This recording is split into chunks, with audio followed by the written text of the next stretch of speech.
kecil berlari ke sana kemari. Assalamualaikum warahmatullahi wabarakatuh. Halo Sobat Apel. Kembali lagi menyapa Sobat Apel semua. Kali ini kita berada di episode ke-5 Podcast Apel SMP Negeri 2 Surakarta. Perkenalkan, saya Bu Citra, guru informatika di SMP Negeri 2 Surakarta, dan ditemani oleh Muhammad Galang Pratama dari kelas 8H. Ya, nah teman-teman Sobat Apel semua, hari ini kita dibersamai oleh narasumber yang sangat luar biasa, yang tidak biasanya berada di SMP Negeri 2 Surakarta. Beliau adalah Kepala BNN Kota Surakarta, yaitu Bapak Kombes Pol Igede Nakti Widiarta, Sarjana Ilmu Kepolisian, atau yang sering disapa dengan Bapak Nakti. Selamat pagi Bapak. Selamat pagi Mbak, selamat pagi. Ya. Terima kasih sudah hadir di SMP Negeri 2 Surakarta. Ya, beginilah sekolah kami Bapak. Kami ucapkan selamat datang sebelumnya. Terima kasih. Ya Bapak, jadi hari ini kita ini ingin berbincang-bincang santai aja dan sederhana tentang apa Galang? Tentang remaja siaga lawan nafsa. Ya, yang nanti pasti topik dari kita ini kebanyakan tentang nafsa, narkotika, dan sejenisnya itu. Ya, Bapak sebelum kita masuk ke topik atau pembahasan inti, boleh Bapak diceritakan sedikit pengalamannya atau sepak terjangnya sampai bisa menjadi Kepala BNN Kota Surakarta. Sekalian perkenalan singkat gitu Pak. Oke. Lanjut ini. Ya, terima kasih atas waktunya. Jadi sebelumnya izinkan dulu saya memperkenalkan diri. Jadi nama saya tadi udah sampaikan Mbak nggih. Saya nama Igede Nakti Widiarta. Kemudian saya lahir besar di Bali. Mungkin Mbak udah tahu, melihat nama saya udah tahu dari aslinya. namanya ya Galang ya. Kemudian saya lulus Akpol itu tahun 98. Oh, 98. Jadi saya penugasan, saya basic dari kepolisian Mbak. Jadi saya pertama tugas di Sulawesi Tenggara, Kendari. Kemudian habis itu pindah tugas ke Jakarta. Habis Jakarta saya pindah tugas ke Lombok, NTB. Habis dari NTB saya pindah tugas ke Medan, Sumatera Utara. Kemudian setelah di Sumatera Utara saya pindah tugas lagi ke Bali. Nah, setelah saya tugas di Bali baru saya bertugas di BNN Kota Surakarta ini. Jadi memang selama saya bertugas di kepolisian, semua fungsi sudah pernah saya jalani, mulai lantas, reskrim, narkoba, krimsus, lengkap lah semua, polairut sudah semua saya masuki, sudah pernah saya bertugas nih. Nah, kemudian terakhir ya di sini BNN, jadi pimpinan memberikan kepercayaan kepada saya untuk menjadi Kepala BNN Kota Surakarta. Jadi seperti itu, sedikit gambaran Mbak. Oh, ternyata sepak terjangnya luar biasa ya Galang ya. Tidak hanya di narkoba, narkotika, tapi juga di berbagai fungsi kepolisian. Betul. Nah, ini kita langsung masuk ke pertanyaan inti ya, mungkin ya. Ini kan kita mau membahas tentang narkotika itu Pak. Boleh mungkin diceritakan kepada kita, untuk Sobat Apel semua di luar sana juga, apa itu Pak narkotika? Oke. Jadi sebelumnya saya ingin memperkenalkan BNN dulu ya. Oh iya, boleh banget, boleh sekali. Karena ya saya yakin tidak semua adik-adik pelajar nih pernah dengar BNN. Iya, kan, iya.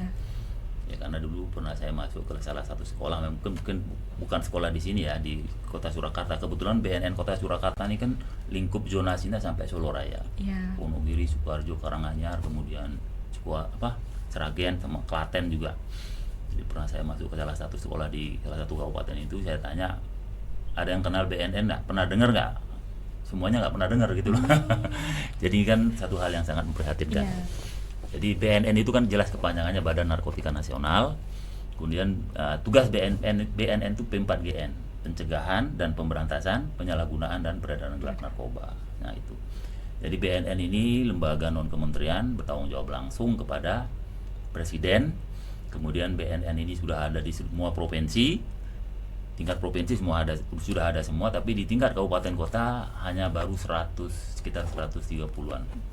Dari berapa provinsi yang ada kabupaten kota ini. Jadi ada yang seperti saya sampaikan, dari Kota Surakarta ini mencakup 6 zonasi. 6 zonasi. Jadi seperti itu. Kalau di Jawa Tengah ini baru ada 9 9. kabupaten kota. Nah, untuk BNN-nya. Nah, jadi itu gambarannya. Nah, kemudian saya lanjut terkait yang Mbak tanyakan tadi, narkotika. Narkoba ini adalah singkatan sebenarnya. Jadi narkoba itu kepanjangan dari narkotika, psikotropika, dan zat adiktif. Gitu. Nah, narkotika ini adalah zat atau obat yang dapat merusak susunan saraf dan bisa menimbulkan dan berdampak terhadap penurunan kesadaran. Nah, itu narkotika gitu. Sama kalau psikotropika juga seperti itu sama. Jadi dia menimbulkan dampaknya membuat penurunan kesadaran manusia. Nah, iya. Penurunan kesadaran manusia itu karena dia yang diserang kan susunan iya, saraf otak. Iya. Kalau bahasanya Galang tadi katanya ngefly. Nah, gitu ya, Pak. Itu salah satunya, itu efek yang ditimbulkan. Iya.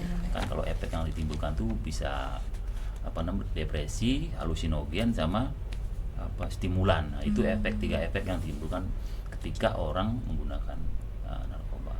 Halusinasi itu kan ngeplay itu contoh. Iya. Ya. Nah, itu kan ternyata banyak sekali penyalahgunaannya ya Pak ya, dari narkotika itu. Nah, kebetulan ini saya menemukan data dari website BNN sendiri yang menyatakan hasil survei prevalensi Indonesia di tahun 2023. Ternyata jumlah penyalahgunaannya ini pada kelompok usia remaja seperti Galang ini mencapai 312. Nah, pasti berasal dari mereka yang membeli ya Pak ya, membeli obat-obatan terlarang dan lain sebagainya, mungkin dapat juga dari teman-temannya. Nah Pak, kira-kira obat seperti apa sih yang masuk ke dalam narkotika itu? Oke. Jadi kalau narkotika ini digolongkan menjadi tiga. Ada golongan 1, golongan 2, golongan 3. Jadi golongan 1 ini, jadi penggolongan ini berdasarkan tingkat ketergantungan. Jadi golongan 1 ini, narkotika golongan 1 ini ketika orang menggunakan akan menimbulkan efek edik yang sangat tinggi sekali. Jadi sangat tinggi dia. Sangat tinggi. Jadi golongan 1 ini tidak digunakan untuk bidang kesehatan, hanya digunakan untuk kepentingan ilmu pengetahuan, yaitu untuk penelitian. Contohnya kayak ganja, sabu, kemudian pil itu, ekstasi. Nah, itu amfetamin, gitu. Nah, itu. Jadi itu. Kemudian golongan 2 ini tingkat ketergantungan atau ediknya tuh tinggi. Ini bisa digunakan untuk di bidang kesehatan, tapi harus dengan melalui resep dokter. Gitu. Kayak yang untuk bius itu morfin. Nah, itu. Sedangkan golongan 3 ini tingkat ketergantungannya atau ediknya sangat rendah. Jadi ini digunakan untuk kepentingan kesehatan. Jadi untuk golongan 3, narkotika golongan 3 ini hampir di semua obat itu ada kandungan narkotika, cuman kandungannya sangat sedikit sekali. Oh iya. Ini emang digunakan untuk kepentingan kesehatan.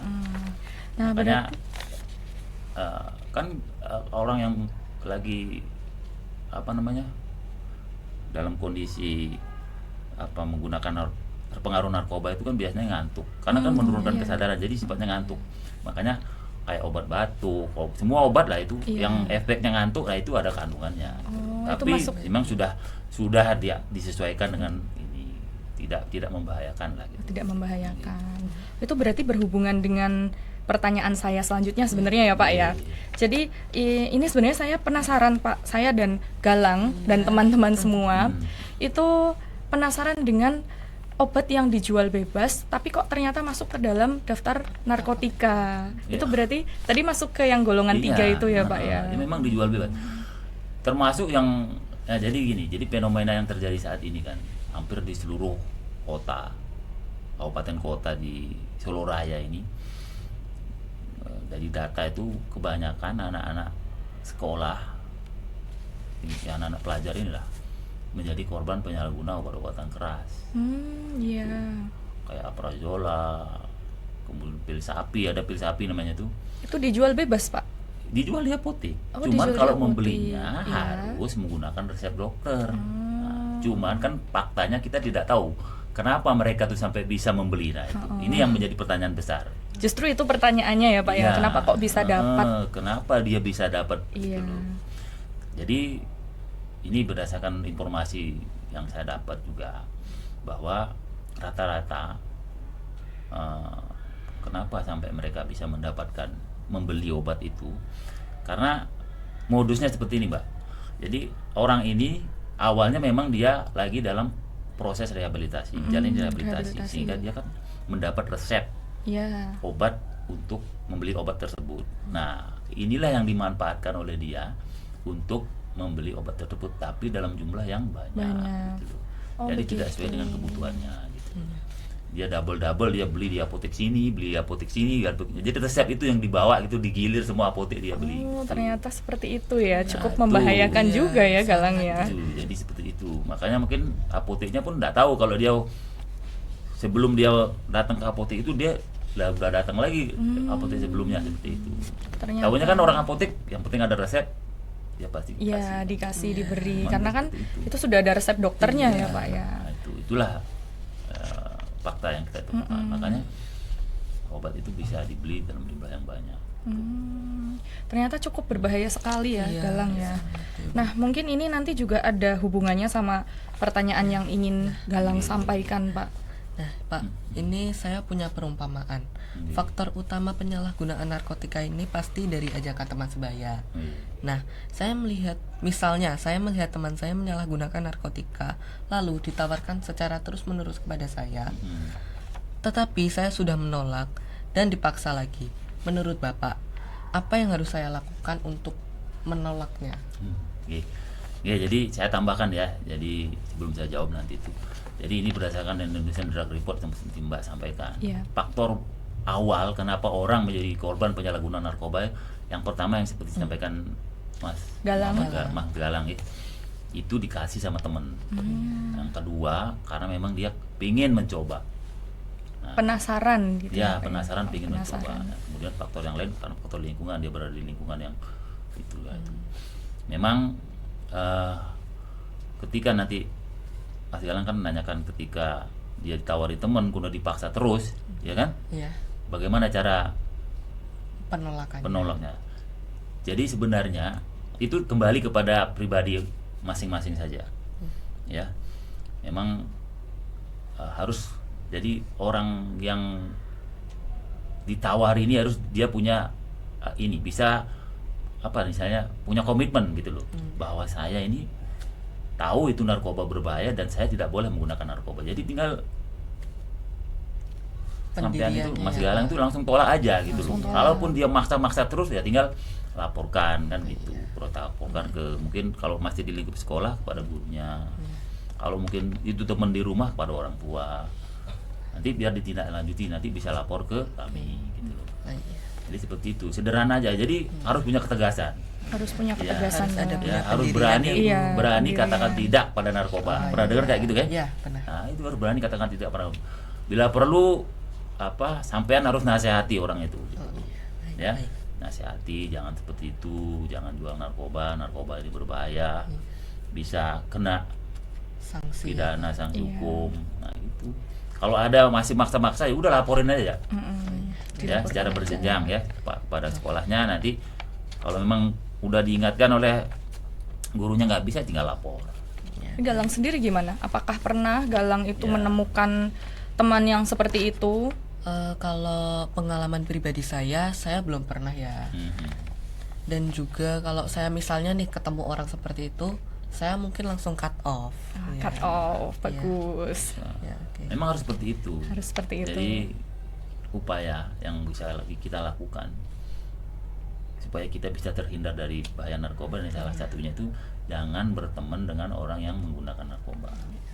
Kemudian jangan berada di lingkungan yang ada narkobanya. Itu. Ya. Oke, pertanyaan selanjutnya Pak. Cara efektif yang dilakukan pemerintah untuk menangani seseorang yang menyalahgunakan narkotika menjadi tidak terjerumus oleh narkotika lagi itu gimana Pak? Oke. Jadi di BNN ini kan tugasnya ada 3 sebenarnya ya, pencegahan, pemberantasan, sama rehabilitasi.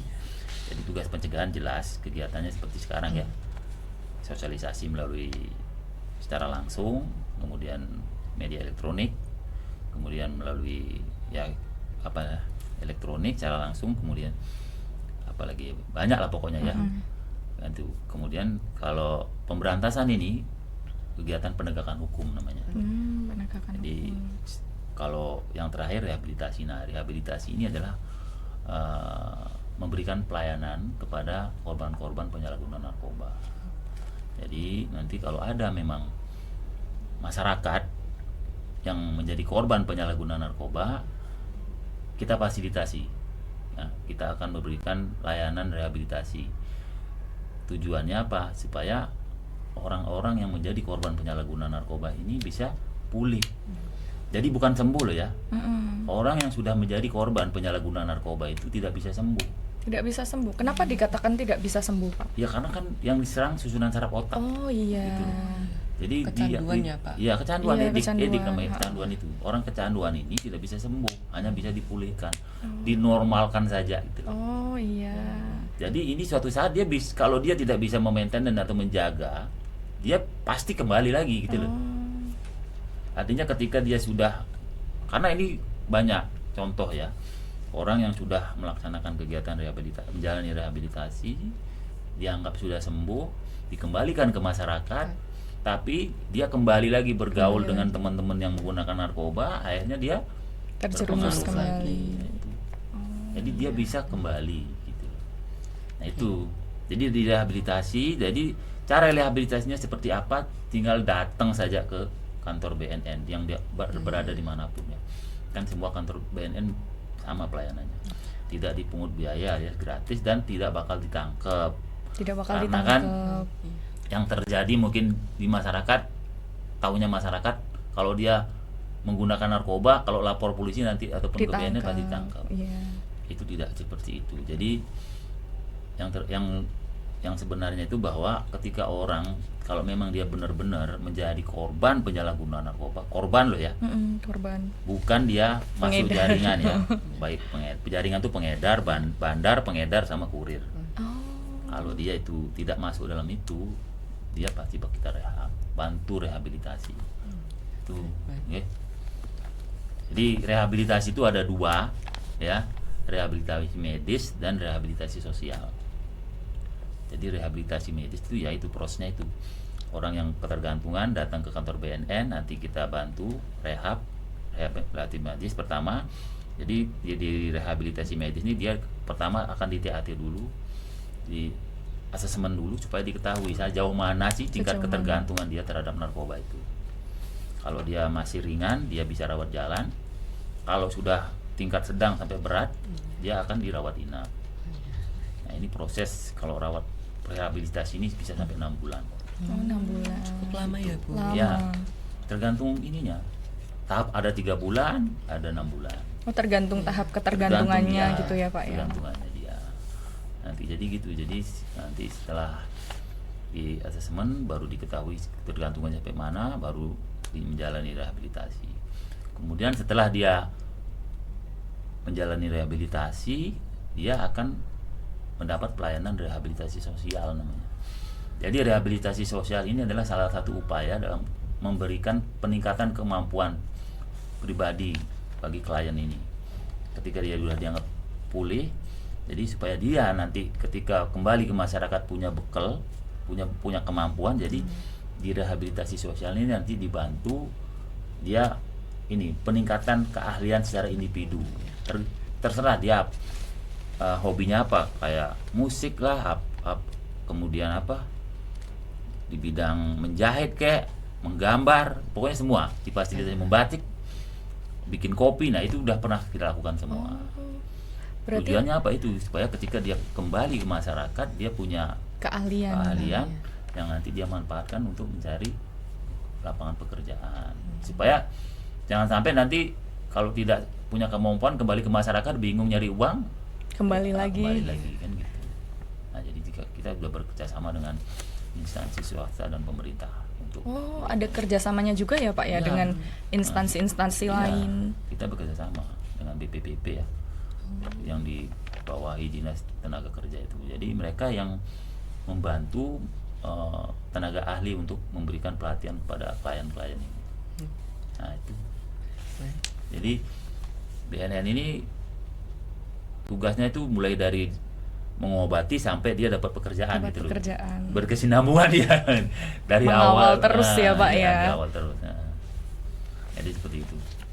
Oke, sekarang kita masuk ke konsekuensi. Nah, konsekuensi untuk pengedar narkotika atau penyalahgunaan narkotika tuh apa sih, Pak? Iya, Pak. Itu kan Udah jelas kan, udah diatur dalam Undang-Undang 35 di tahun 2009 tuh. Pengedar mulai dari bandar, pengedar, kurir, pengguna, nah itu udah jelas itu konsekuensinya. Bandar atau hukuman Penjara ya. ya, hukuman penjara udah pasti tuh kalau Udah pasti. bandar, pengedar, kurir. Termasuk juga ini. Pengguna juga bisa. Bukan bisa emang karena pasal ketika dia nanti emang berulang melakukan gitu. berulang melakukan. Oh, itu tetap tangkap, kena tangkap pasal. lagi, ya? tangkap lagi gitu. Kan sebenarnya ada namanya restoratif justice. Iya. Itu jadi di proses hukum tapi tidak harus dipidana gitu loh. Itu restoratif justice. Tapi kalau dia berulang ya mau nggak mau kan, artinya dia tidak punya kesadaran gitu loh. Nah itu sebenarnya kalau dalam undang-undang itu 127 kayaknya ingat saya itu jelas. Bagi pengguna itu dia wajib direhabilitasi. Itu udah di undang-undang disebutkan. Bagi korban penyalahgunaan narkoba dia wajib direhabilitasi. Tapi kalau berulang dia melakukan ya mau nggak mau dipidana kan gitu. Iya, betul. Nah, ini ada pertanyaan tambahan ya, Pak ya, yang saya cukup penasaran sebenarnya. Ini kan di fenomena sekarang ini seringkali orang itu lagi ini ya, Pak ya. Ceritanya mungkin topik hits sekarang itu gangguan mental. Nah, banyak sekali orang atau remaja bahkan yang mungkin merasa kalau dia itu cukup depresi, kemudian membeli obat tidur dan lain sebagainya, kemudian juga ditawarkan ke temannya. Nah, itu kalau secara hukum itu bagaimana, Pak? Jadi Menawarkan obat. dia belinya obat tidur atau obat penenang mungkin karena dia merasa susah tidur, depresi dan lain sebagainya. Kemudian dia ketemu temannya yang merasakan perasaan yang sama, yang merasakan mungkin depresi juga, dan dia menyarankan obat itu juga. Itu nanti secara hukum konsekuensinya bagaimana, Pak? Dilihat dulu ini obatnya obat dilarang apa enggak kan gitu. Oh gitu. Iya. Iya. Kalau itu tidak dilarang ya mungkin tidak ada konsekuensi hukumnya ya. Tergantung ya, Pak Iya. ya, berarti ya, Pak. Kalau ini yang mendapat konsekuensi hukum kan obat-obat terlarang. Iya. Gitu loh. Mungkin kalau obat tidur aja mungkin saya kira enggak ya. Tidak ya. Oke, baik. Oke. Nah, untuk pertanyaan-pertanyaan yang penting itu sudah kita tanyakan tadi ya, Galan ya. sudah. Nah, ini terakhir, Pak. Sebagai Kepala BNN Kota Surakarta, ada pesan tidak, Pak? Khususnya untuk anak remaja seperti topik kita pada pagi hari ini. Oke. Agar jangan sampai terjerumus ke dalam narkotika dan lain sebagainya. Gitu. Jadi kami dari BNN sebagai tindak lanjut ya program daripada Bapak Presiden kita, jadi mewujudkan Indonesia Emas tahun 2045. Ya salah satunya apa? Jadi remajanya harus benar-benar sehat.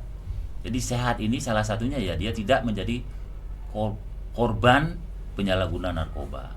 Jadi pada kesempatan yang baik ini saya mengajak ataupun dan menghimbau kepada seluruh pelajar ya, karena memang peredaran gelap narkoba ini di Indonesia ini sudah sangat memprihatinkan. Makanya Bapak Presiden menyampaikan negara Indonesia ini adalah negara yang dalam kondisi darurat narkoba. Makanya beliau mengeluarkan dalam asta citanya pun beliau juga menyampaikan salah satunya di asta cita ke-7 ya. Jadi pemberantasan narkoba itu. Jadi beliau sangat benar-benar intens dan perhatian terkait peredaran gelap narkoba yang ada di negara kita ini. Nah, oleh karena itu, karena Indonesia Emas nanti bisa terwujud dengan generasi yang kuat dan sehat, jadi saya menghimbau kepada seluruh pelajar supaya jauhi narkoba, ya. Jangan ada sedikit pun keinginan untuk mencoba, terpikir pun jangan, gitu loh, ya. Supaya pelajar ini menjadi korban penyalahgunaan narkoba, ya. Jadi itu pesan saya. Mari kita wujudkan Indonesia Emas tahun 2045 dengan generasi yang sehat dan kuat tanpa narkoba. Terima kasih Bapak untuk pesan-pesannya dan juga untuk ilmu yang diberikan pada pagi hari ini. Ini sangat berarti untuk kita ya Galang ya. Sangat berarti untuk kita dan Sobat Apel semua, khususnya remaja-remaja dari SMP Negeri 2 Surakarta.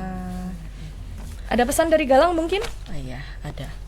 Bukan berani mencoba, tetapi berani menolak. Bukan berani mencoba, tapi berani menolak. Terima kasih untuk Sobat Apel semua. Sampai jumpa di episode podcast selanjutnya. Bersama Dewa Dewi.